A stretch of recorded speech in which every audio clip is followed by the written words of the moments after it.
ng'emisuso gyaffe. Soko tumbire mukola seyo.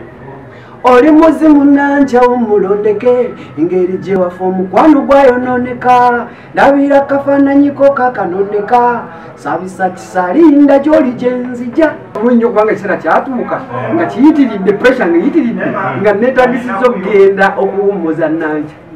ozikeko naawe kubanga bimu ku yali abanja nanja yaleka ewange kati kisimu nalekayo n'akakumu ngayagala obitwale wa yabindekera biyandekera ewaka ebyo bintu nga nino bijja mu nyumba oba oliko byosobodde okubanga okola webaze katonda katonda bakubako byokola naawe era sigala nga webaza katonda kubanga akuwadde obulamu ate kasoba n'obulamu ebisigadde byonna byakujja kweyongerako obweyongezi naye kyoba olina okukola yongeramu amaanyi mu nkola gyokolamu ebintu byo osobole okubalibwa mu bawanguzi omwaka guno nga guweddeko muzzukulu wa Kisoloma tekimwanzezze tuli ku Kimbwa update era nga twabasuubiza okubanga tubawa ebintu bingi ebyenjawulo mubadde nga mugobera mulaba ebintu byaffe ebyenjawulo n'olwaleero tuli mukono wano era nga muzze nga mutubanja mukwano gwammwe musajja wammwe nange neŋŋamba ye lwaki sigende mukono ne mubanoonyeza ate muwulira ku mboozi ye musajja mukulu abasinga obungi bamanya lya Masekulo agenda tuwulira amanya ge mujjukira omusajja yayimba omuzimu gwa Nankya byaddawa byakomawa omuzimu gwaliyo tegwaliyo naye tuli naye ku katebe era agenda kubanga ateera atukuza kuno kutuwulira byonna ebimukwatako obaolyawo kubanga twetuludde okubanga tumulaba Masekulo buuza kuba tulaba nsanyuse nnyo okubanga onkyaliddeko ndi musanyufu nnyo kubanga bakyatulaba era bakyatwagala bane mwebalire ddala kyemukola kyamaanyi kikola kyatteeno wabula munyikire okunaba mu ngalo munyikire okwambala obukokolo oba ffe tubulina naye lwakuba tuli ku mirimu gyammwe ate kati ffe tumaze kwekebera mwongere temuddirira abafiiriddwa kitalo nnyo mukama bagumye abalwadde mukama ayongere basuusa ate era n'abafunye ebirungi tusanyukira wamu nammwe amanya gange ndi muzzukulu wa Katongole nze Kakooza Lawrence ndi musajja munnakyaggwe Kakooza Lawrence abantu bamanyalira eddala Masekulo likola ssente naye olire yalimu okuyiiya Masekulo Mase kiba kisa ate njala kitegeeza kiwogatta ebiri nga tebigatta bw'omala okubeera n'ekisa n'okifunamu ebizibu ojjayo enjala olwo enjala tezisanyawo ekisa oba kwe kubigattamu n'obera Masekulo ebiseera ebisinga bintu bitambula bibiri buli kimu bw'okola ennyo ekisa ate awala akyukamu genda maaso n'okulayikinga subscribinga sharinga bako gwotegeeza ku mboozi eno eya Masekulo Kakooza Lawrence ng'ogyeko ebya Kakooza Lawrence gwani omutuufu mukyagwe muno gwani mukyagwe ozaalibwawa ndi muzzukulu wa Katongole nze ndi mutabani w'omugenzi Ssalongo Joseph Kakooza agalamidde wali emukono nze banzala mu kibuga mukola taata yafa ndi muto ate taata yali yanzaala bbali oba okitegeera ekintu ekyo yanzaala bbali oli mwana we bbali oli mwana wa mukyala w'omaka naye Katonda n'aba muzibu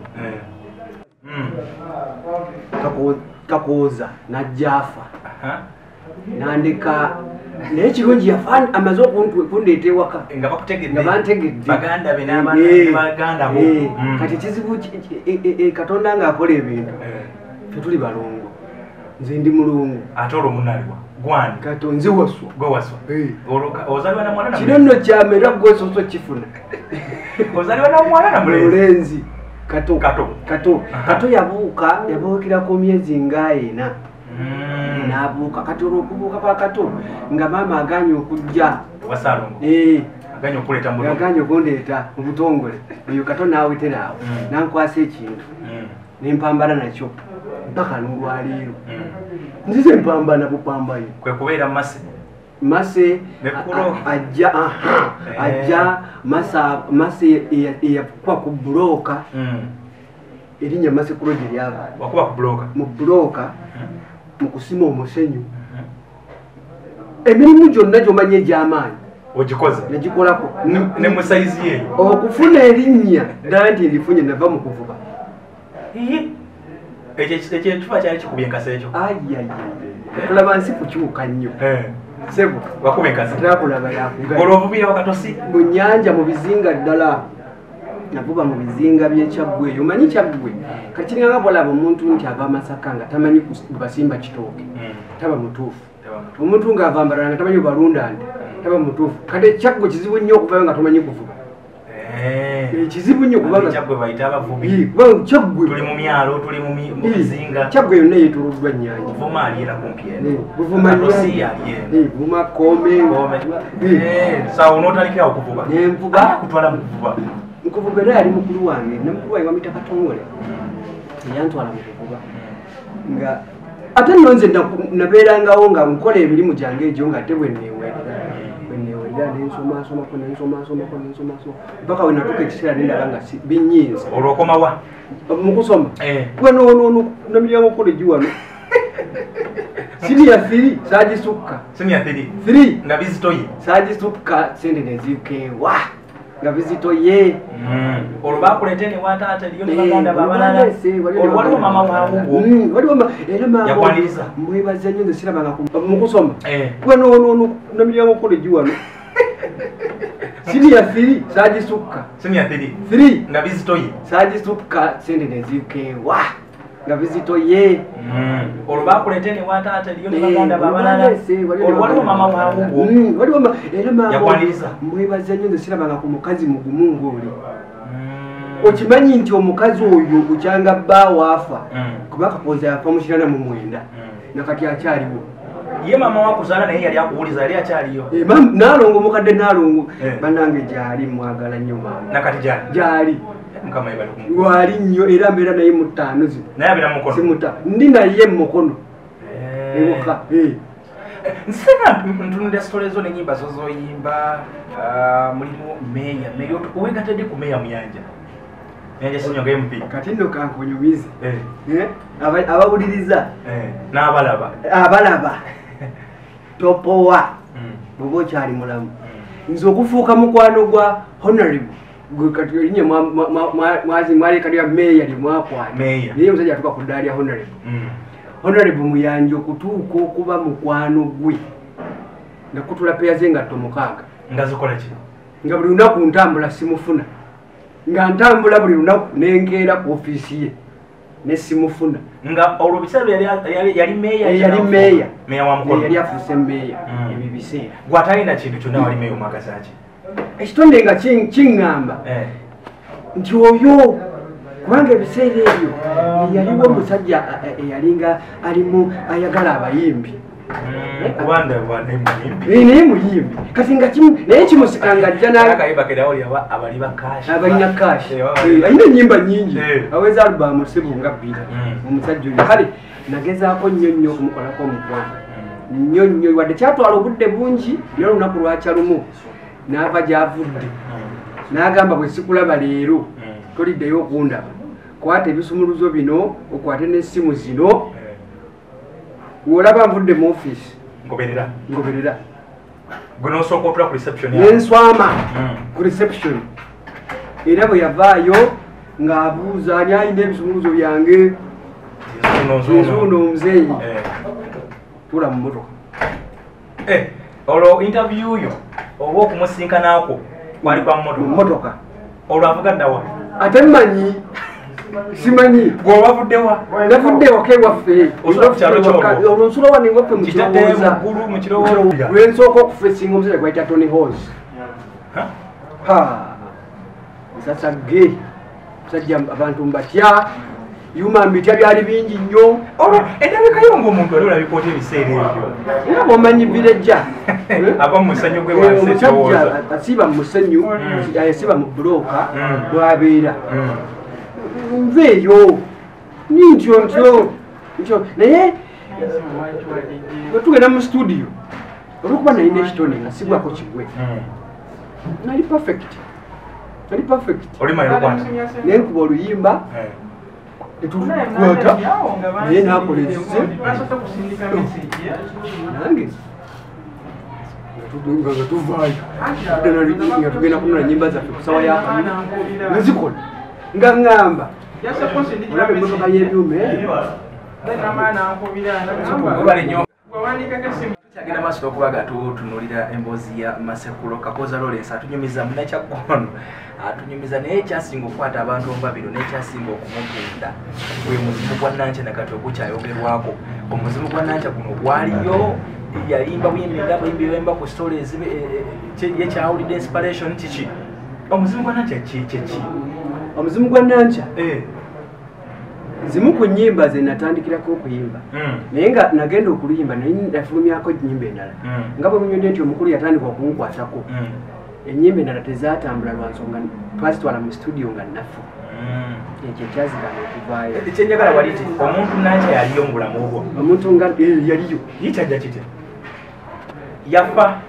Nankya yaliyo nga nemufuna n'afa lindako mu luyimba lwogamba nti Nankya wamufuna Kampala yali kuspiki hotero nolunai natugula n'omucyo motusika bifi yali muntu wa mbozi nze nobwenseka wabula yabuuza nnyo kyenkola amanye ategeera wako ebifaananyi nnina yemusekule yakuba ebbomba n'enyuma Nankya namugula ku street yali malaaya Nankya teyali malaaya Nankya yali mwana bano abakuzibwa mu orphanage Masaka mu kigo ng'akuze nga yeetaaga okumanya ewaabwe n'avaayo nga tamanyi na ssente zimujja Masaka omutuusa Kayunga ewaabwe wali Kayunga omutuusa Kayunga eyo gy'ava n'alinnya takisi n'atuuka mu Kampala nga takyalina yadde 10 omuntu yannyamba okutuuka njagala nze n'omuntu yenna afuuka ki omuzimu mu bulamu obwo Nankya okufuuka omuzimu yafa nga simanyi kuba yali akomawo ng'ava Kayunga mu wiiki gye yakugamba nga ajja akomawo ewuwo ajjeeka ne bafa bafiira wali Kabembe emmotoka yaabwe yaya takisi yabikompira ne bafa bafiira awo nze nasigala nninda tebiwaliwo byakasimu nti okubeeyo manye byaliwo Nankya n'afa amuziika nze yasigala alinda nze nasigala mu bitaala nga tomanyi kigenda mu maaso alidda kasa yatuuka Mukama bulungi omanyi otya nti yafa munnange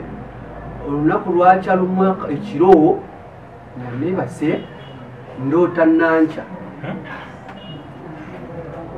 Nankya ngamba naye nno okyalinda nze nga nafa dda mu ngeri eyakusaagirira jesi yakuloota nga nafa dda kanje nti leka naawe teweeteekako byakufa tulinga abalimu nga bwe tutudde wano ngolo luki talina byali akubanja osasule ngolo luki kati n'olwokubiri nga dda n'olwokusatu nga dda ng'atandika okunnyumiza kakati bwanyumiza akabenje ng'ate nakamanyaako akagwe kabembe nga nakamanyaako ntandika okufolowinga bani abafiira mu kabenje omwana nga yafiira ddala ekyamala amaanyi kwe kuŋŋamba naye nafa nzija wano era nkyandi wano ewuwo nafa naye najja wano wendi wano tegeza otandika mukusula n'omuzimu nali nabeera dda naye kubanga ye bwagamba nti bwe yafa ye yajja buzi atandika kubeera ne Nankya by the way ku story eyo bweba owuliriza engeri okuzaalibwa kwa Nankya olaba nga teyali muntu nnyo teyali wa bulijjo olwansonga maama wa Nankya teyalina mukisa guzaala yali mugumba omusajja bbawe n'amugoba at least unless nga amaze okufuna olubuto ayokadde eddagala engeri gyafunamu afune oluzaalo naye kyeyakola teyatuula yatambula n'agenda nonya abasawo teyaddayo yatwala mwana eri kati bano batwala muntu waabwe batwala muntu waabwe nze Nankya byonna yabinyumiza mu muzimu byonna yabinyumiza wagenda ke wawe Kayunga nagenda bulungi okubanga ekiseera kyatuuka nga kiyitiridde pressure nga yitiridde nga neetagisizza okugenda okuwummuza Nankya ozikeko naawe kubanga bimu ku yali abanja Nankya yaleka ewange katikisimu nalekayo n'akakumu ngayagala obitwale wawe yabindekera biyandekera ewaka ebyo bintu nga nino bijja mu nnyumba kubeera bimu ku byamuzza era netikasibo nentwala ngenda ku kijja kya Nankya nenfukamira nakuba oluyimba part 3 ya Nankya amadda ga Nankya ibwetyo okubalaga Nankya yali bakwaniriza batye wawe ng'omukonga nagenda mbuuza nabo baali bakaddiye tata ali afa n'okufa maama nga mukazi mukulukulu bw'atyo nenatuuka nembeeyanjulira mukwano gwange Nankya yafa waka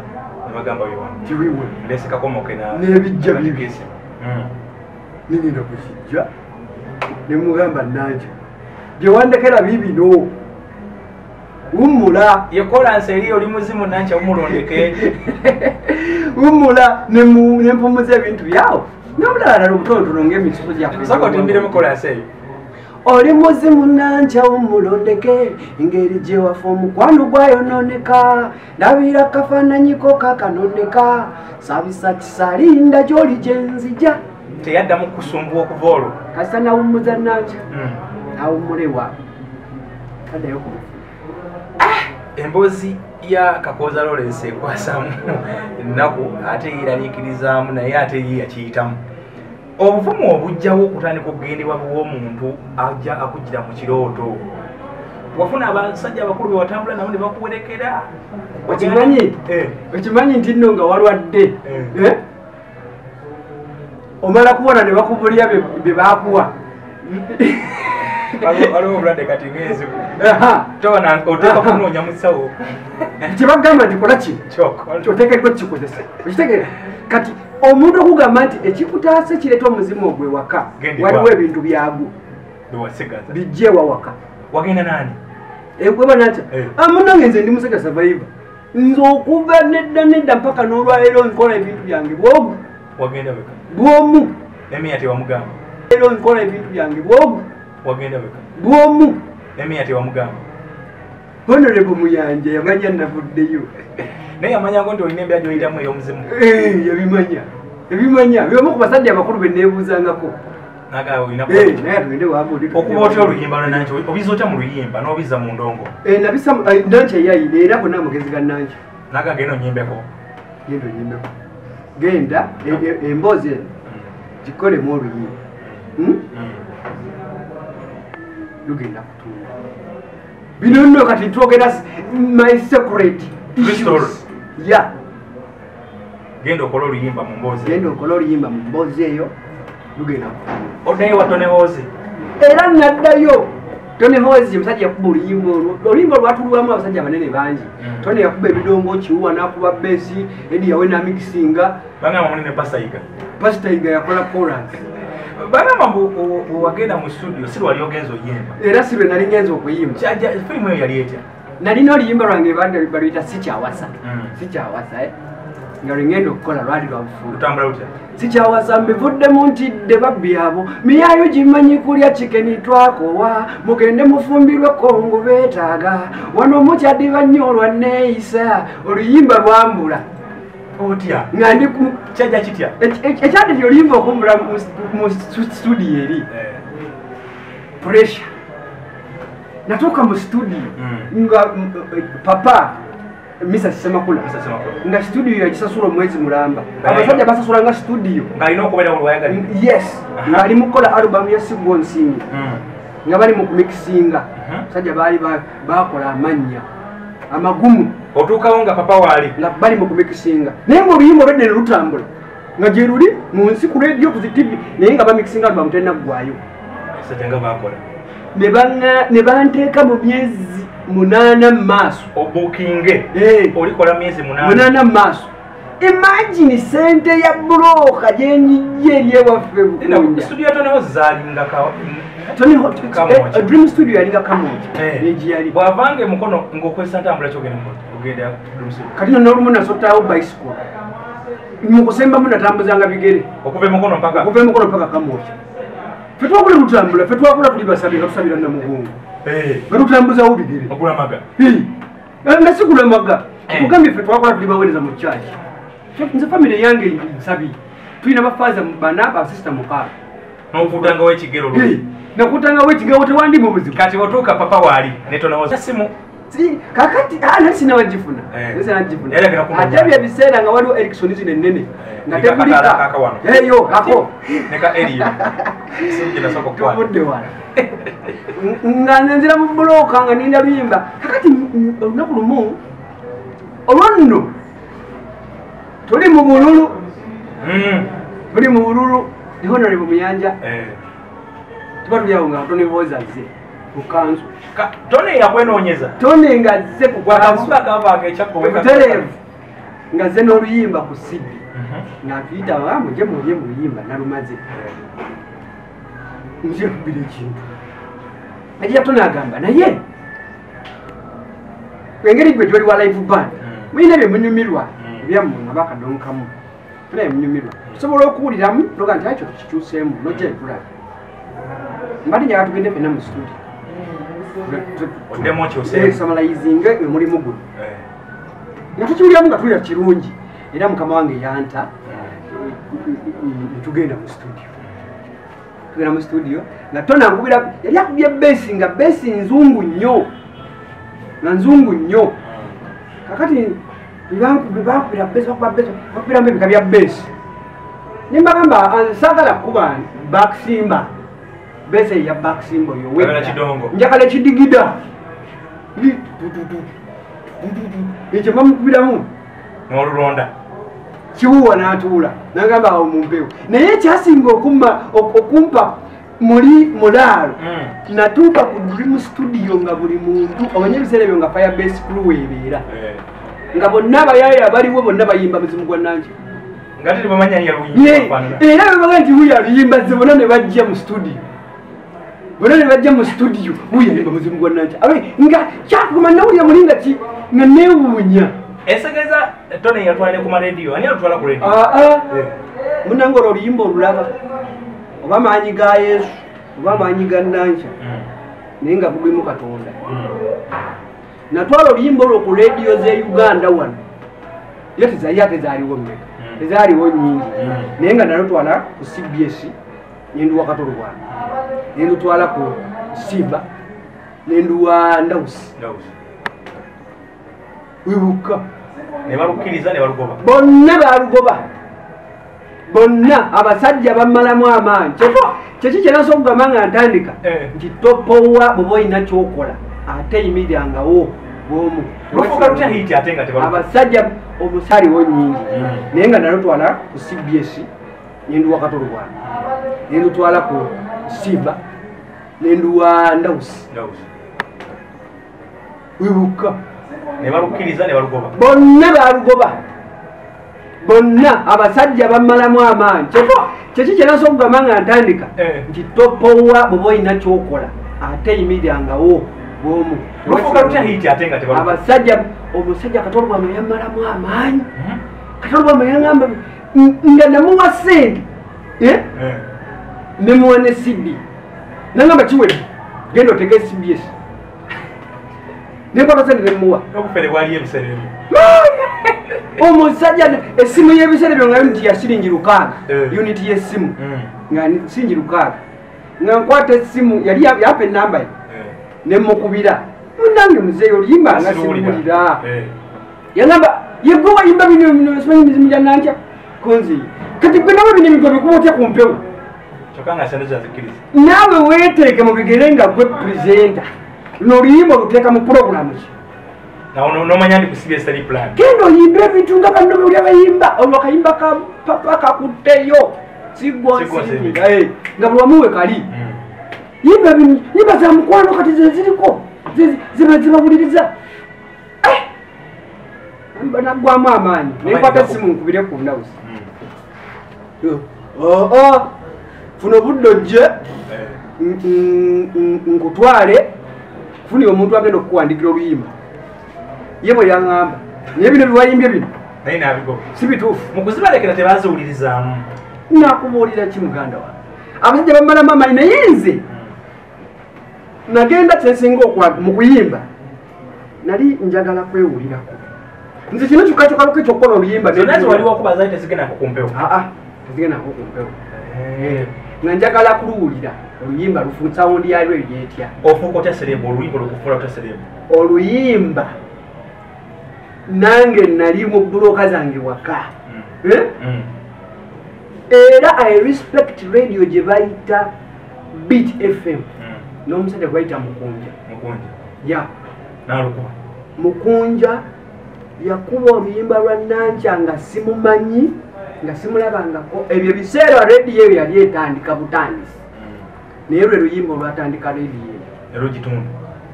oluyimba terwaddirira n'abaali balugona ne oddukuba kaakati radio endala okufuna oluyimba olwo ate bo balujja ku TV kubanga nkutwala Mukunja naye nga ngaba okuntwala naye ayo yategetse akavulu akole musente naye nga ebyo byonna nze sibimanyi yasooka okulyamu ebyokuba serembo nga byonna sibimanyi nze kasa nawulyanga nga mbeera kyanguza ne karediyo mu matafaali eyo nga buli kisaawa buli oluyimba lwange lwera ku mpewo era abaana bayimba bino ebiseera mwanditutte ekintu kino ng'ekyo ekintu ekikulu amatafaali ge muteekako ne galema kuba mayenjebufu ne mwongerako omutindo ekintu ekirungi kibaawo oluyimba lutunda oluyimba olulungi lwetunda lwokka kyekyakugana okuzzako oluyimba olulala ku luyimba olwo amunayinze kati engeri gye nze natandika nga bwe nkunyumiriza nze natandika bino ebintu nga simanyi yasinze nti bizinesi tetwayimbanga nga tuyimba talenti kitone era nenyumirwanga nnyo nga mpulya balokuba ku mpewo nga mpulya abantu byenyimbe babitegedde kubanga nze oluyimba nange bwenyini odulabako nalusanga kyazanga nga tugenze kuziika ndi mu takisi yabazisi nga buli bantu mbalaba buli muntu alaba oluyimba badduka ne bana abazisi badda balunyumya nga naye nga lwange nenfiringa small muli mu takisi wembe bamanya nti balina nga tebategedde nga saagala katino kyekya sereba olwo kinnyambala olwo neekweka saagala bategeere nti yenze okitegeera kati nga nze mpulira sami muli nti abantu bapiikinze kati meseji yange kana ngaomusajja afuya gula omuzimu watandika okukola ebivulu era natandikira ku bya Mukunja Mukunja yategeka Wakiso Decoration Center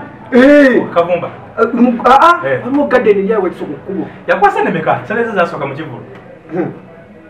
sijjukira naziyamba sijjukira naye kyemmanyi nti yanteekamu omusajja otinga yakuyamba yanteekamu kubanga omusajja yantwala mu sawuna zesigenda nga ne basooka banzijjako enkwagulo naye nenkwagulo nezibakanyamaji olabira ddedde omusajja omupambanyi nafunira engoye empya amasuuti kati zeze suuti ate awo Honorable Muyanja wayingiriramu Honorable Muyanja yajigiriza amasuuti wavadde nga oyambala amasuuti kuba obina ne Muyanja yes siraba ngo kumuyanja nga tali musuuti ye menta wange ebyokwambala kwe nabiyigira ndi musajja wa masuuti nenkyusa obulamu nemmanya nti nno kati sikyasaana kugenda kulya mutoninnyira olwo ne mukone kutegedde mwova kisudde omutindo gwa music gwa biseera bino nti music wa biseera bino talina story tosobola kati ku interviewinga muyimbi bwa biseera bino luyimba lwayimbye kubanga era byebyo bifaanagana n'ebyagundi music waffe kimuwa value kyekyo nti omuyimbi ajja na kikye oba kadongo kamu tuli bangi nnyo naye ekikwawula gwe kujja nakikyo nze najja na stories bwezityo esegeeza ebiteega bya Jennifer yo story endeku ya Jennifer kati bwomala okumanya nti Nanca omusajja ono yamuwamba weebuuza muli aliddamu yawasa bwebityo kati nkuleetedde nti ate gwe nazzeemu okufuna bwe mbadde nafuna ayina ebiteega yalese n'endeku ewaka yiyo kati yendaaza kati tutambuza ndeku ya Jennifer Sasa kigenda kumera ku mutindo ng'oyimba stories abantu bakuline ng'otasoma era nsaba bannayuganda gye tuli je tulirwa kwantize ne unya waliwo ebicho buli ati oyo gundi mase kati yagwamu mase kati yagwa omuyimbi nga yakolera ennyambwa nga inenyi enyimbe ziri matuga abantu oluyimba oluzitowanga muzimu gwa nanca obwongo bwe bwava busobola okuba nga temuli bunyimba ndala nga ye akyaliwo abamu tetwayimbisa puresha nga tunatera okumaliriza okuyimba kuno wakufunamu oba tolina kyobalanyo kyewafunamu ne bwe mba nga nina emmotoka ne mba nga nina amayumba ne mba nga nina obugagga buli butya tewali kyensinga kwenyumiriza mu kyenafuna mu nanca nga erinnya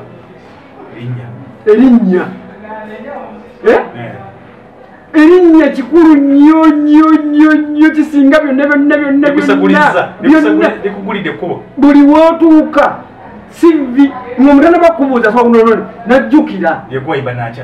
podiyamu zange zona emikutu gyange egya social media mpeza abantu emitwalo something bonna bajja lwekyo lwalinnya mu sitori ya nankeno ng'otuusa okuwasa mukyalo gwolina tiyakula bwali buzibu tiyina engeri gyakontradictingamu n'ebya nanca kakati ebintu ebiseera ebisinga awali katonda buli kimu kyanguwa nze eddiini gyensoma zenzaye mukatuliki siva mu ddiini ya katonda kuba paati etheri ya nanca eraga nti waliwo omusumbi yagoba nanca paati eri twagenda ewa pasita naye yali true story true story